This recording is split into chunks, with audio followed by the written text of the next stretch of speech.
Hey guys, how's it going? Welcome to my video. Alright guys, just want to give you guys a quick fix on an issue that I had the other day. So basically, I had this issue with my car, and this came out of nowhere actually. The car was like driving fine for most of the day, and went to a McDonald's to get something to eat. Came out about 30 minutes later, got into my car and tried to start it, and it was not starting at all. There was no crank, there was no it was, but everything else worked inside the car. I mean, I was able to you know, the alarm worked, well, the remote worked, the all the lights on the dash worked, the blower motor works, like everything worked as normal, except that it would not crank, it would not start up, it would not crank. So that was a bit of a you know, an annoyance, a frustration that I was dealing with. And I was like, okay, this you know, this car has been pretty good. I've had virtually no issues with it. It's driven fine. There's no check engine light. Haven't had any issues with it since I had it.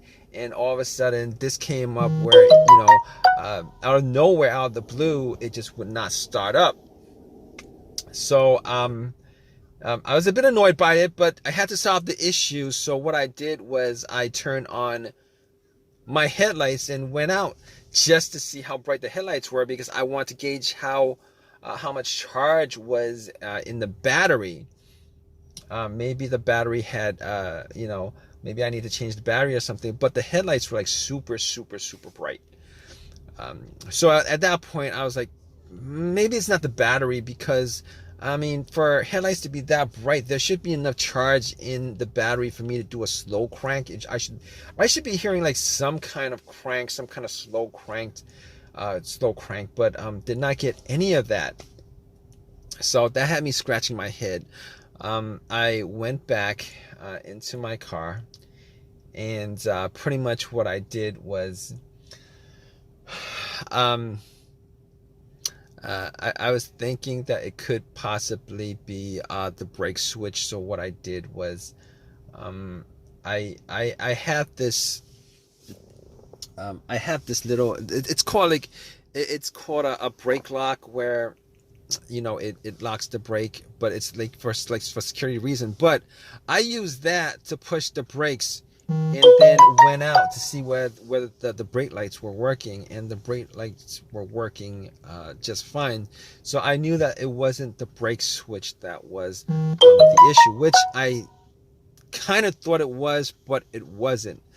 So after that, what I did was, you know, I checked the battery, you know, just to make sure, you know, whether, you know, the terminals were good, clean, etc., etc. Now, what I did notice that was that the terminals were a little bit corroded. There was some white bluish stuff on there.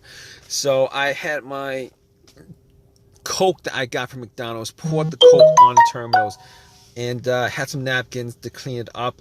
Now, the terminals were not super tight. They were tight enough that, you know, I don't think that was the issue with it. So it was tight enough. I took the terminals off, poured some Coke on it, cleaned it with napkins, popped it back in, and for sure I thought that would actually fix the issue. Try to start it, it would not crank. Same situation, would not crank, would not start. So outside of that, I was like, okay, let's check the ground wire. The main ground wire, if you guys don't know, is the negative cable. Normally it hooks up to the frame of the car. So I was looking at the ground wire just to see whether there was any kind of just to see whether it was corroded, disconnected, rusted, or anything like that. There was a little bit of rust, but nothing that I thought would affect the electricity going to the battery to the car. So I was able to rule out that. So at that point I was like, let me rule out the battery completely, because I'm not wasn't 100% sure whether it was the batteries that was the problem. So I had somebody help me out with a jump. Had the cables on there for a good couple of minutes, maybe like a minute, and then try to crank it. Normally, um, it should crank at least a little, with it hooked up, and it did not crank at all. So because it didn't crank at all, I knew 100% that it wasn't the battery. At that point, I ruled out the battery, the ground wire, and I also ruled out the alternator being the issue. Because normally, if the alternator wasn't charging the battery and the battery is completely dead, um, the test for the alternator is if you put wires to the terminals, it should jump the alternator and then have and then it should at least crank up. And once you take the cables off, the car would die. So at that point, I could rule out the alternator. I could rule out all those things at that point. So basically, what I did was I got back to my car and I'm like, I was still hoping that there was a really simple fix to the problem. So basically at that point, I was thinking to myself, okay, I have an OBD2 reader, a $19 OBD2 reader that I got from Walmart. And seeing as how there's no check engine lights on the dash, I thought to myself, I mean, there's a chance that it could possibly be something, but that might bring a code up that's pending, that's not in the system. So what I did was I hooked the OBD2 up and made sure that it actually went through and scanned the whole entire ECU, which it did. It scanned the whole entire ECU. No codes popped up, no pending codes, nothing at all.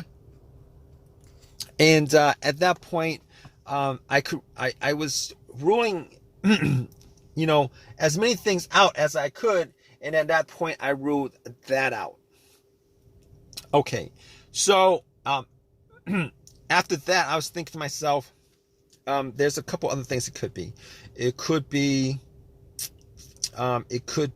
possibly be the, fuses or the relays.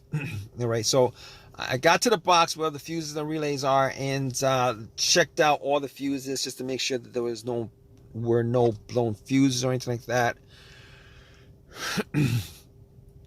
And checked out to see whether there was any kind of brownish tint on any of the top of the fuses. There was none. Didn't smell anything that was burnt. And then I recalled that there were two situations where I've experienced where the fuses caused my car not to start, and this was cars that I've had previously.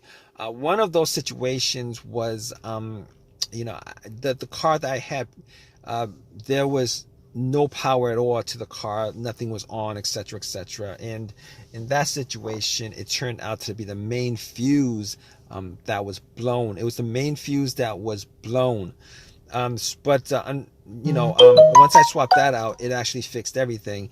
But that's not this situation here, because I was getting power to everything else except it wouldn't crank.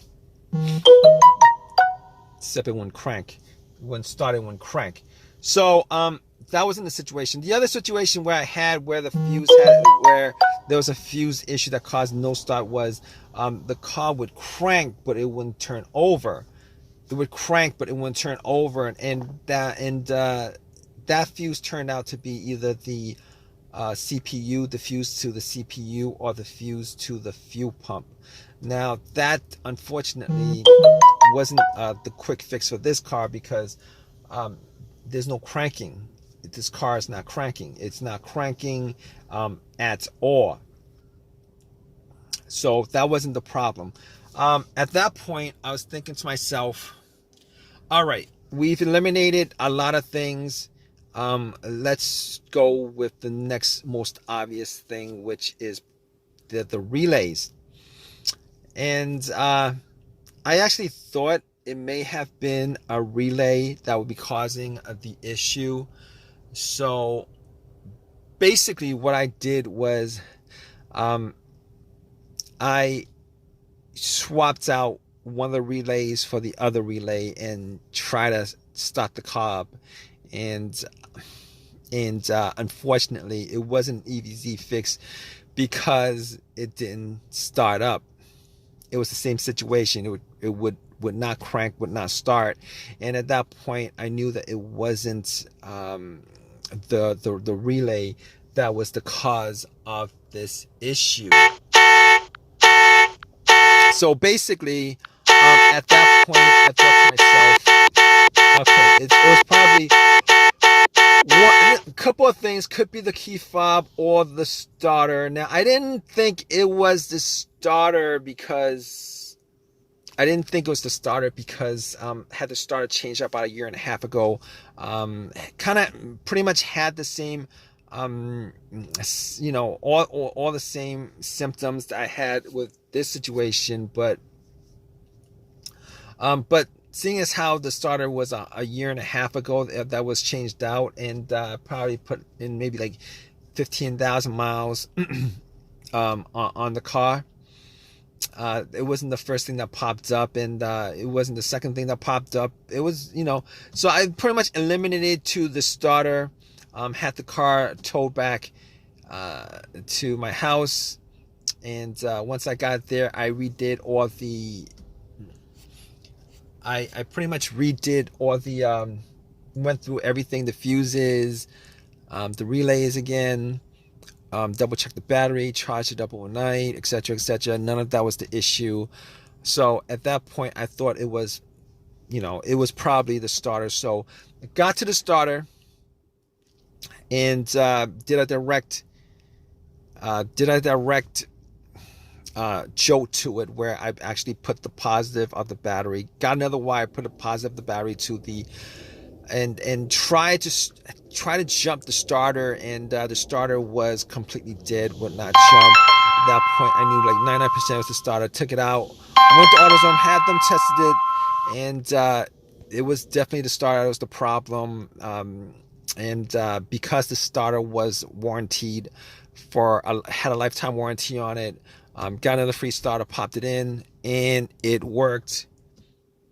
And it's been working ever since. So if you guys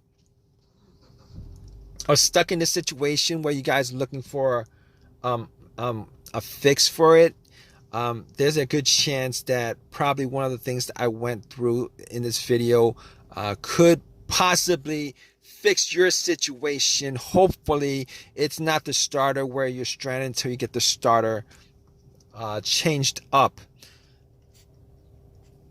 Anyway, if this has helped you guys out anyway, please leave give me a positive feedback. Please subscribe. Please comment if you guys have any comment on this video. All right, guys, take care.